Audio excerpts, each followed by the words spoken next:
શંકરસિંહ મામલે મોટો ખુલાસો સામે આવ્યો છે। આજે જ્યારે તેમણે રાજકીય નિવૃત્તિ લીધી છે ત્યારે તેમની સામે એક મોટો ખુલાસો સામે આવ્યો છે। શંકરસિંહ જનચેતના સભા કરશે તેવું સૂત્રો દ્વારા માહિતી પ્રાપ્ત કરવામાં આવી છે। સભામાં 1.5 થી 2 લાખ લોકોને એકઠા કરવાનો લક્ષ્યાંક સૂત્રો દ્વારા આ માહિતી પ્રાપ્ત થઈ રહી છે।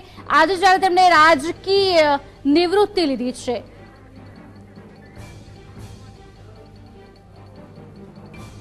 15 ઓગસ્ટ બાદ સંમેલન યોજાય તેવી સંભાવના સામે આવી રહી છે। સૂત્રો તરફથી માહિતી પ્રાપ્ત થઈ રહી છે। રાજકીય પક્ષમાંથી નિવૃત્તિ લીધા બાદ શંકરસિંહ મામલે મોટો ખુલાસો સામે આવી રહ્યો છે અને રાજ્યસભાની ચૂંટણી બાદ આ સંમેલન યોજાશે તેવા સમાચાર પણ પ્રાપ્ત થઈ રહ્યા છે।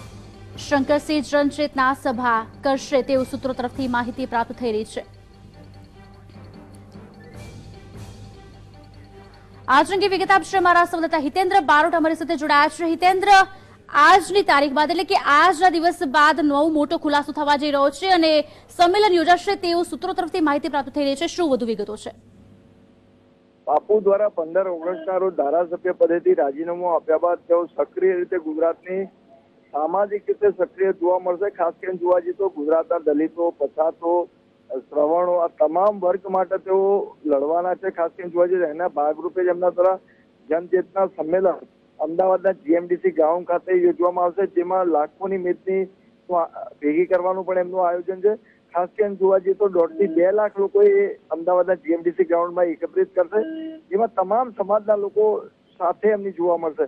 આ તો માત્ર એમનો જન્મ દિવસ હતો, ભલે ગણતરીના લોકો 10 થી 15,000 લોકો આવ્યા છે, પરંતુ આગામી સમયમાં તેઓ સમગ્ર ગુજરાતના લોકોને એકત્રિત કરવાના છે। એ કોળી સમાજના લોકો હશે, દલિત સમાજ હશે, પછાત લોકો હશે, ક્ષત્રિયો હશે, મુસ્લિમો હશે, તમામ વર્ગના લોકોના જે અત્યારે મૂળભૂત ગુજરાતના પ્રશ્નો છે એ તમામ પ્રશ્નોને તેમના દ્વારા જનચેતના કાર્યક્રમમાં વાચા આપવામાં આવશે। આભાર હિતેન્દ્ર, અપડેટ્સ મેળવતા રહીશું।